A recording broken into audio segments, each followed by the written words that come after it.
السلام علیکم ورحمۃ اللہ تعالی وبرکاتہ۔ نحمده ونصلي ونسلم على رسوله الكريم اما بعد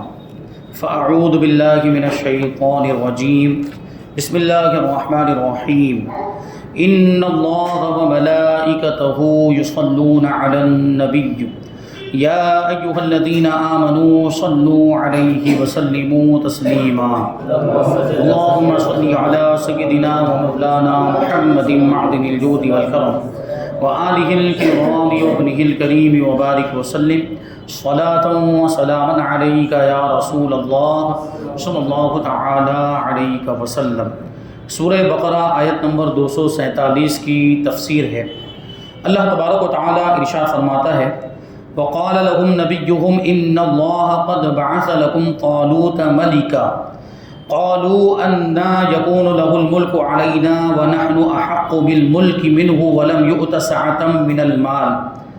قال إن الله اصطفاه عليكم وزاده بسطة في العلم والجسم والله يؤتي ملكه من يشاء والله واسع عليم۔ اور ان سے ان کے نبی نے فرمایا بے شک اللہ نے طالوت کو تمہارا بادشاہ مقرر کیا ہے۔ وہ کہنے لگے اسے ہمارے اوپر کہاں سے بادشاہی حاصل ہو گئی،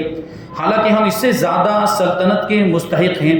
یعنی بادشاہ بنائے جانے کے حقدار ہیں، اور اسے مال میں بھی وسعت نہیں دی گئی، یعنی اس کے پاس مال و دولت بھی نہیں ہے۔ تو اس نبی نے فرمایا اسے اللہ نے تم پر چن لیا ہے اور اسے علم اور جسم میں کشادگی زیادہ دی ہے، یعنی علم بھی زیادہ عطا فرمایا اور جسمانی طاقت بھی زیادہ عطا فرمائی، اور اللہ جس کو چاہے اپنا ملک دے، یعنی جس کو چاہے بادشاہ بنائے، اور اللہ وسعت والا علم والا ہے۔ تو یہ واقعہ بنی اسرائیل کا واقعہ بیان کیا جا رہا ہے۔ اس سے پہلے والے درس میں بھی آپ نے سماعت کیا کہ یہ حضرت موسیٰ علیہ السلام کے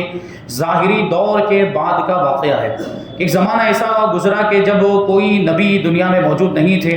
بنی اسرائیل میں ایک بیوی تھی، وہ حاملہ تھی، ان کے یہاں بیٹے کی ولادت ہوئی اور ان کا نام شمویل رکھا گیا، اور اللہ تبارک و تعالیٰ نے ان کو نبوت کا منصب عطا فرمایا۔ تو ان کے دور میں یہ بنی اسرائیل پر ایک قوم مسلط کر دی گئی تھی، قوم عمالقہ، اور ان کا جو بادشاہ تھا اس کا نام تھا جالوت۔ وہ بڑا ہی ظالم و جابر بادشاہ تھا جو بنی اسرائیل پر ظلم کیا کرتا تھا، ستم کیا کرتا تھا۔ تو جب حضرت شمویل علیہ السلام یہ بنی اسرائیل کے سامنے آئے تو ان لوگوں نے یہ مطالبہ کر دیا تھا کہ آپ نبی ہیں تو پھر ہمارے لیے کوئی بادشاہ مقرر کر دیں تاکہ ہم اس بادشاہ کی قیادت میں، اس کی رہنمائی، اس کی سرکردگی میں، یہ جو ظالم قوم ہم پر مسلط کی گئی ہے، جالوت بادشاہ جو بڑا ظالم و جابر ہے، اس سے ہم جہاد کریں۔ تو انہوں نے بادشاہ مقرر کرنے کی درخواست کی تھی حضرت شمویل علیہ السلام کی بارگاہ میں۔ تو حضرت شمویل علیہ السلام نے اللہ کی بارگاہ میں درخواست کی، دعا کی، تو اللہ تبارک و تعالیٰ نے طالوت کو بنی اسرائیل کے بادشاہ کے طور پر مقرر فرمایا۔ تو اسی واقعے کا ذکر اس آیت کریمہ میں ہے۔ فرماتے کہ بنی اسرائیل نے چونکہ بادشاہ مقرر کرنے کی درخواست دی تھی، چنانچہ حضرت شمویل علیہ السلام کو اللہ تبارک و تعالیٰ کی طرف سے ایک عصا ملا، ایک لاٹھی ملی،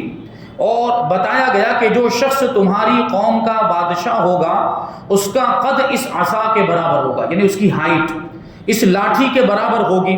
چنانچہ لوگوں کی پیمائش کی گئی، لوگوں کے قد ناپے گئے، لوگوں کی ہائٹ کو ناپا گیا، تو ناپنے پر طالوت کا قد اس عصا کے برابر نکلا۔ تو حضرت شمویل علیہ السلام نے فرمایا کہ میں تمہیں حکم الہی سے بنی اسرائیل کا بادشاہ مقرر کرتا ہوں، اور بنی اسرائیل سے بھی فرمایا کہ اللہ تبارک و تعالیٰ نے طالوت کو تمہارا بادشاہ بنا کر بھیجا ہے۔ تو چونکہ وہ نشانی بھی تھی، وہ علامت تھی، اور اس علامت کے مطابق یہ طالوت ہی بادشاہ بننے کے لائق تھے، اور اللہ کی طرف سے انہی کو بادشاہ بنایا گیا تھا۔ لیکن دیکھیں جب حضرت شمویل علیہ السلام نے بنی اسرائیل کے سامنے یہ ذکر کیا کہ طالوت کو تمہارا بادشاہ بنایا گیا، تو بنی اسرائیل کا رد عمل کیا تھا، ان کا ریئیکشن کیا تھا، وہ دیکھنا ہے۔ کہتے کہ بنی اسرائیل کے سرداروں نے اپنے نبی حضرت شمویل علیہ السلام سے کہا کہ نبوت تو لابا بن یعقوب علیہ السلام کی اولاد میں چلی آ رہی ہے، اور سلطنت اور حکومت یہود بن یعقوب کی اولاد میں، یعنی کیا مطلب ہوا کہ جو بھی نبی ہوئے ہیں حضرت یعقوب علیہ السلام کی اولاد میں سے بنی اسرائیل میں جو بھی نبی ہوئے ہیں تو وہ لاوا بن یعقوب، حضرت یعقوب کے بیٹے لاوا، ان کی اولاد میں سے ہوئے، اور بنی اسرائیل میں جو بھی بادشاہ ہوئے ہیں تو وہ یہود بن یعقوب کی اولاد میں سے ہوئے۔ جبکہ طالوت کا معاملہ ایسا ہے کہ وہ ان دونوں خاندانوں میں سے کسی سے بھی تعلق نہیں رکھتے، نہ وہ لاوا کی اولاد میں سے ہیں نہ وہ یہود کی اولاد میں سے ہیں۔ تو اس کا مطلب یہ ہوا کہ یہ نبی بننے کے بھی لائق نہیں ہیں اور بادشاہ بننے کے بھی لائق نہیں۔ انہوں نے اپنے اعتبار سے یہ سوچ لیا تھا، ان کا یہ خیال تھا کہ ایسا نہیں ہو سکتا، طالوت بادشاہ نہیں ہو سکتے کیونکہ یہ لاوا کے خاندان سے بھی نہیں اور یہود کے خاندان سے بھی نہیں۔ دوسری بات انہوں نے یہ کہی تھی کہ یہ تو غریب آدمی ہیں، ان کے پاس تو مال و دولت بھی نہیں ہے، اور تو یہ بادشاہ کیسے ہو سکتے۔ انہوں نے یہ بھی اپنے اعتبار سے وہ یہ خیال باطل اپنے ذہن میں جما لیا تھا کہ بادشاہ وہی ہونا چاہیے جس کے پاس خوب مال و دولت ہو، یہ اپنے اعتبار سے انہوں نے سوچ لیا تھا۔ تو اس سے زیادہ تو بادشاہت کے حقدار ہم ہیں۔ تو اس معاملے میں یہ بنی اسرائیل کی پہلی نافرمانی تھی کہ اللہ تبارک و تعالیٰ کے حکم کے مقابلے میں اپنا قیاس کیا، یعنی عقل کے گھوڑے دوڑائے اور بلا وجہ کی بحث کی نبی سے، حضرت شمویل علیہ السلام سے انہوں نے بحث کی، جبکہ ان کا کام کیا تھا، ان کا فریضہ، ان کی ذمہ داری یہ تھی کہ نبی نے جب حکم دے دیا کہ یہ تمہارے بادشاہ مقرر کر دیے گئے تو ان کو مان لینا چاہیے تھا، یہ ان کی ذمہ داری تھی، ان پر لازم ضروری تھا کہ نبی کی بات کو مان لیتے، بحث نہ کرتے، اعتراض نہ کرتے۔ تو انہوں نے یہ سب کیا۔ تو انہیں بتایا گیا کہ سلطنت کوئی وراثت نہیں ہے کہ کسی نسل اور خاندان کے ساتھ خاص ہو، بادشاہت کا ایسا معاملہ نہیں ہوتا، اس کا دار و مدار صرف فضل الہی پر ہے۔ اللہ تبارک و تعالیٰ جسے چاہتا ہے بادشاہ بناتا ہے۔ طالوت کو تم پر اللہ تبارک و تعالیٰ نے بادشاہ مقرر کیا، یہ کوئی خاندانی وراثت نہیں کہ بادشاہ مر جائے تو پھر اس کا بیٹا ہی بادشاہ ہو سکتا ہے یا اس کے خاندان کا کوئی فرد ہی بادشاہ ہو سکتا ہے، نہیں، بلکہ اراکین سلطنت میں، بلکہ رعایا کے اندر بھی جو بادشاہ بننے کا زیادہ حقدار ہوگا اس کو بادشاہ بنایا جائے گا، اس کو پرکھا جائے گا، اس کو جانچا جائے گا۔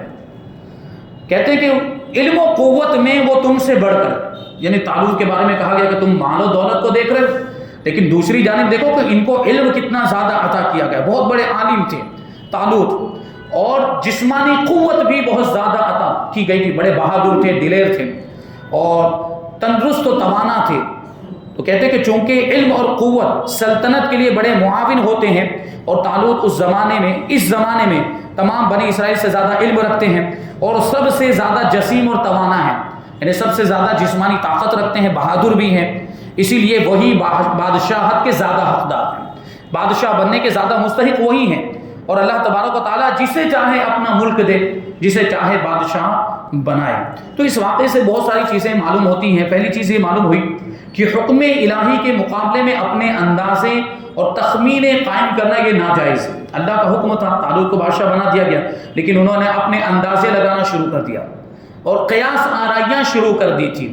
تو اس کی برائی اس آیت کریمہ میں بیان کی گئی، تو اس سے پتہ چلا کہ جہاں حکم الہی آ جائے پھر اس کے مقابلے میں ہمیں اپنی عقل کے گھوڑے نہیں دوڑانے چاہیے، اپنی عقل سے قیاس آرائیاں نہیں کرنی چاہیے۔ دوسری بات یہ معلوم ہوئی کہ علم مال سے افضل ہے، کیونکہ دیکھیے طالوت کو بادشاہ بنایا گیا تو ان کی فضیلت اور برتری کے طور پر یہ بات یہاں پر بیان کی گئی کہ ان کے اندر یہ خوبی پائی جاتی ہے، یعنی ان کے اندر علم پایا جاتا ہے اور جسمانی طاقت پائی جاتی ہے، جبکہ بنی اسرائیل اس کے مقابلے میں مال کو بادشاہت کا معیار بتا رہے تھے کہ بادشاہ تو وہ ہونا چاہیے جس کے پاس خوب مال ہو، خوب دولت ہو۔ تو یہاں جب علم کی بات کی گئی تو اس سے پتا چلا کہ مال کے مقابلے میں علم زیادہ افضل ہے، علم زیادہ فضیلت رکھتا ہے، اور اسی علم کی بنیاد پر طالوت کو بنی اسرائیل کا بادشاہ بنایا گیا۔ تیسری بات یہ معلوم ہوئی کہ حکمران ہونے کا معیار، بادشاہ ہونے کا معیار مال و دولت نہیں بلکہ علم و قوت اور قابلیت اور صلاحیت ہے۔ جس کے اندر بادشاہ بننے کی صلاحیت ہوگی اس کو بنایا جائے گا۔ اور چوتھی بات، بغیر استحقاق کے نسل در نسل بادشاہت غلط ہے،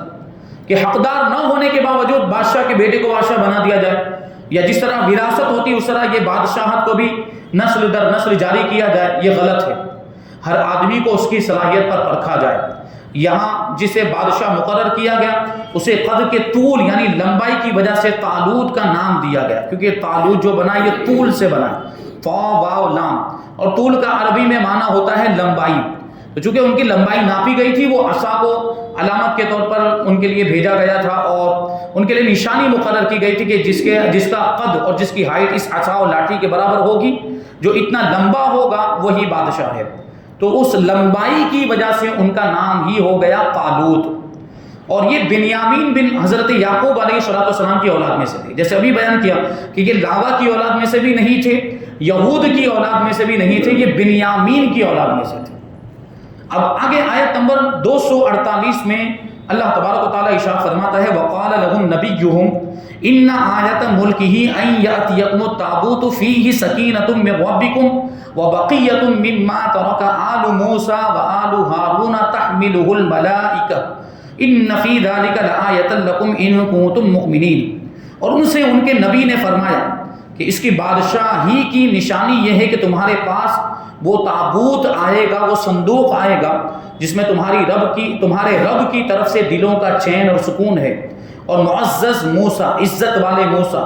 اور عزت والے ہارون کی چھوڑی ہوئی چیزوں کا بقیہ ہے، فرشتے اسے اٹھائے ہوئے ہوں گے، بے شک اس میں تمہارے لیے بڑی نشانی ہے اگر تم ایمان والے ہو۔ اب یہاں ہوا کیا تھا؟ حضرت شمویل علیہ السلام نے جب بنی اسرائیل سے یہ کہا کہ طالوت کو تمہارا بادشاہ بنایا گیا تو بحث کرنے لگ گئے اور ماننے کے لیے تیار نہ ہوئے، طالوت کو اپنا بادشاہ ماننے کے لیے اور تسلیم کرنے کے لیے تیار نہ ہوئے۔ اور ان لوگوں نے، بنی اسرائیل نے حضرت شمویل علیہ السلام سے نشانی مانگ لی کہ اگر طالوت کو ہمارا بادشاہ بنایا گیا تو اس کی کوئی نشانی لائیے، اس کی کوئی علامت ہمارے پاس آنی چاہیے، کوئی دلیل، اس دلیل کو دیکھ کر ہم طالوت کو بادشاہ مانیں گے۔ اس طرح کے ان کے معاملات تھے، یعنی نبی سے دلیل مانگ رہے ہیں۔ دیکھیں نبی کبھی جھوٹا نہیں ہو سکتا، نبی کبھی جھوٹ نہیں بولتا، اور پھر انہوں نے اپنی طرف سے کوئی بات نہیں کہی تھی، انہوں نے اللہ کا فرمان سنایا تھا، اس کو ماننے کے بجائے دلیل مانگ رہے ہیں اور نشانی مانگ رہے ہیں۔ تو ان لوگوں نے نشانی مانگی تھی، تو بہرحال ان کو نشانی دی گئی، اسی نشانی کا ذکر اس آیت کریمہ کے اندر ہے۔ بنی اسرائیل نے چونکہ طالوت کی بادشاہت پر کوئی نشانی مانگی تھی تو اس پر حکم الہی سے حضرت شمویل علیہ السلام نے فرمایا کہ طالوت کی بادشاہت کی نشانی یہ ہے کہ تمہارے پاس تمہارا وہ مشہور و معروف بابرکت تابوت آئے گا، صندوق آئے گا۔ یہ شمشاد کی لکڑی کا بنا ہوا ایک صندوق تھا جو 20 ہاتھ لمبا 10 ہاتھ چوڑا تھا، یہ تقریباً یہی اس کی لمبائی چوڑائی تھی۔ اور اس میں کیا تھا، اس صندوق کے اندر کیا رکھا ہوا تھا اور اس کی کیا خاصیت تھی، اور یہاں پر طالوت کی بادشاہت کے لیے اس تابوت کو نشانی کیوں بنایا گیا، یہ بھی غور کرنے کی بات ہے۔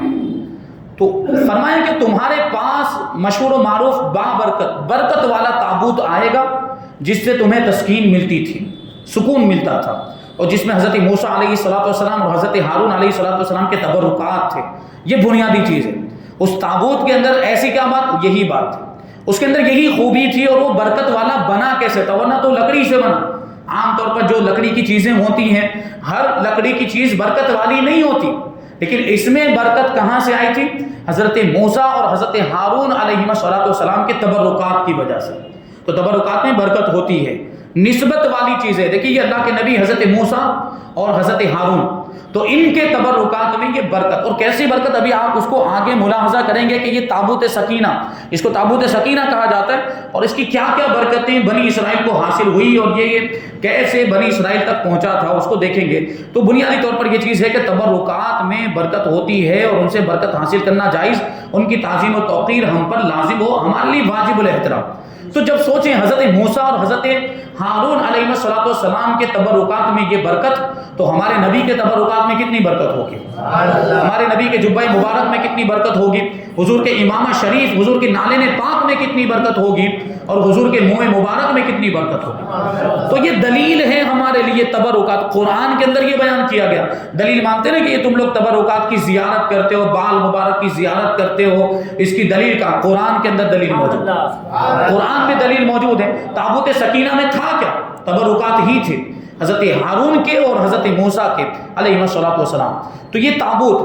اللہ تبارک و تعالیٰ نے حضرت آدم علیہ السلام پر نازل فرمایا تھا۔ اس میں تمام انبیاء کرام علیہ السلام کی تصویریں تھیں، ان کے مکانات کی تصویریں تھیں، اور آخر میں حضور سید الانبیاء ہمارے آقا صلی اللہ علیہ وسلم کی اور حضور پر نور صلی اللہ علیہ وسلم کے مقدس گھر کی تصویر ایک سرخ یاقوت میں تھی، جو ایک قیمتی پتھر ہوتا ہے لال رنگ کا، اس پتھر کے اندر تصویر بنی ہوئی تھی، جس میں آپ صلی اللہ علیہ وسلم نماز کی حالت میں قیام میں ہیں، اور آپ صلی اللہ علیہ وسلم کے ارد گرد آپ کے صحابہ کرام رضی اللہ عنہم موجود ہیں۔ حضرت آدم علیہ السلام نے ان تمام تصویروں کو دیکھا۔ یہ صندوق نسل در نسل منتقل ہوتا ہوا حضرت موسیٰ علیہ السلام تک پہنچا۔ آپ اس میں توریت بھی رکھتے تھے۔ توریت وہ آسمانی کتاب جو حضرت موسیٰ علیہ السلام پر نازل ہوئی تھی، تو پہلے تو اس میں توریت رکھتے تھے اور اپنا مخصوص سامان بھی رکھتے تھے، اپنا لباس وغیرہ بھی اس میں رکھتے تھے۔ چنانچہ اس تابوت میں توریت کی تختیوں کے ٹکڑے بھی موجود تھے، اور حضرت موسیٰ علیہ السلام کا عصا اور آپ کے مبارک کپڑے، آپ کا لباس اور آپ کی نالین شریفین اور حضرت ہارون علیہ السلام کا امامہ اور ان کا عصا، ان کی لاٹھی، اور تھوڑا سا من جو بنی اسرائیل پر نازل ہوتا تھا، منہ اور سلوہ جو نازل ہوتا تھا، اس کا تذکرہ پہلے گزرا۔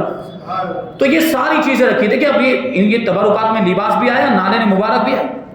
تو یہ تبرکات، یہ برکت والی چیزیں، یہ بنی اسرائیل کو ان چیزوں کی برکتیں کیسے حاصل ہوئی، آپ اس کو ملاحظہ کریں۔ حضرت موسیٰ علیہ السلام جنگ کے موقع پر اس صندوق کو آگے رکھتے تھے، یعنی وہ فوج کے آگے رکھتے تھے، تو اس سے بنی اسرائیل کے دلوں کو تسکین رہتی تھی، سکون ملتا تھا۔ حضرت موسیٰ علیہ السلام کے بعد یہ تابوت بنی اسرائیل میں چلتا آیا۔ جب انہیں کوئی مشکل درپیش ہوتی تو وہ اس تابوت کو سامنے رکھ کے دعائیں کرتے تھے اور کامیاب ہوتے تھے۔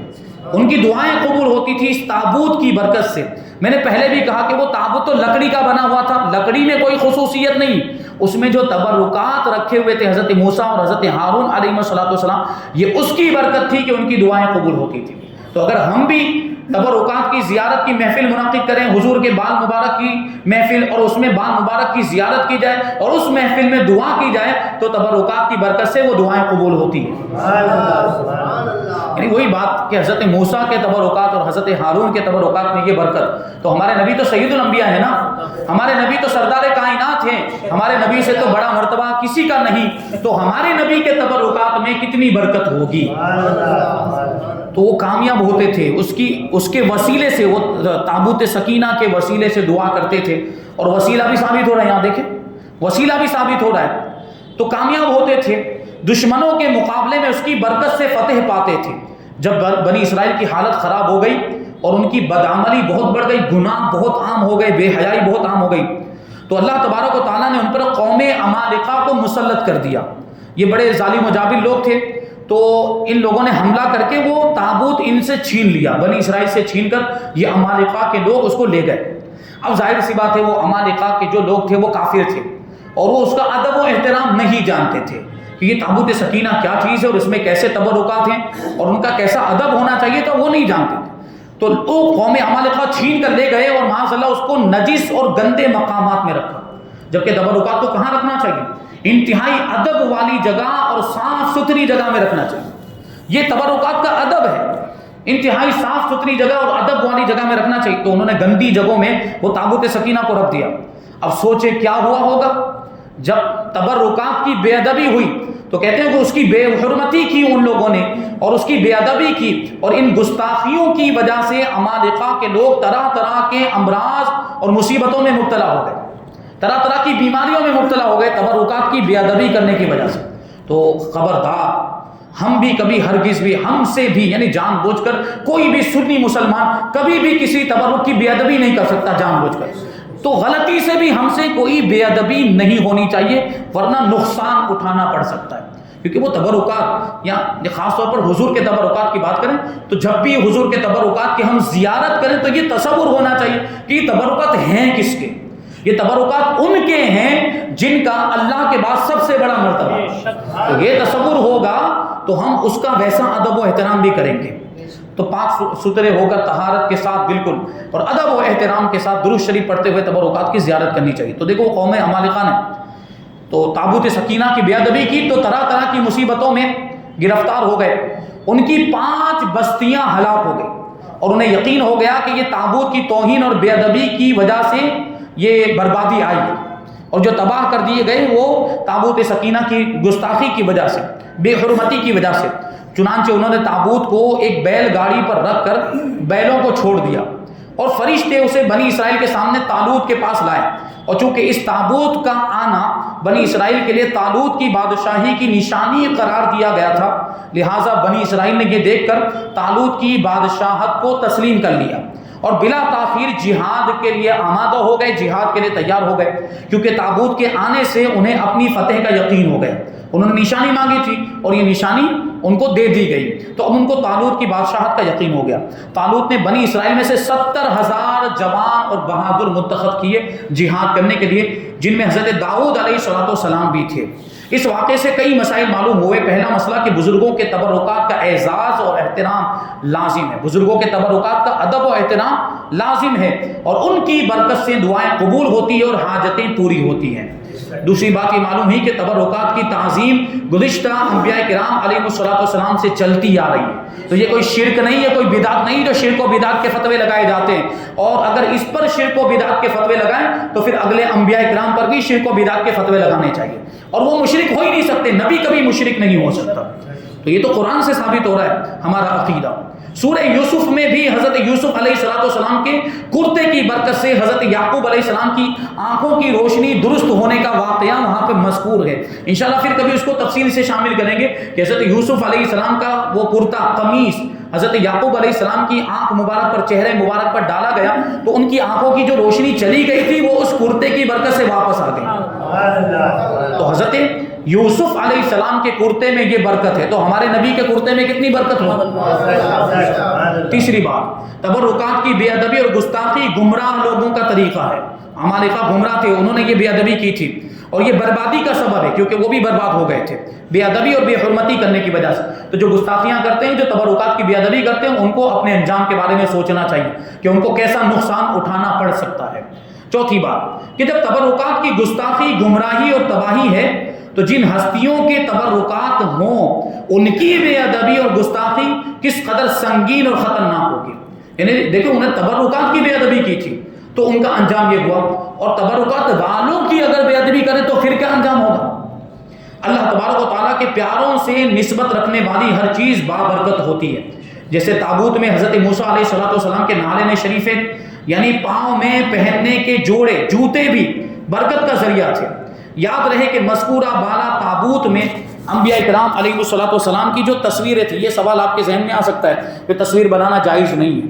تو تصویر انبیاء کرام، تابوت سکینہ کے اندر سارے انبیاء کرام کی تصویر، یہاں تک کہ حضور صلی اللہ علیہ وسلم کی بھی تصویریں، تو تصویر بنانا جب جائز نہیں تو وہ تابوت میں تصویریں آئی کہاں سے؟ تو مسئلہ یہ ہے کہ انسان اگر تصویر بنائے تو وہ حرام و ناجائز ہے، انسان اگر تصویر بنائے تو وہ حرام و ناجائز ہے، لیکن تابوت سکینہ کے اندر جو تصویریں تھیں وہ انسان کی بنائی ہوئی نہیں تھی، وہ اللہ تبارک و تعالیٰ کی طرف سے آئی تھی، تو اس میں کوئی حرج نہیں ہے۔ تو یہاں پر آیت نمبر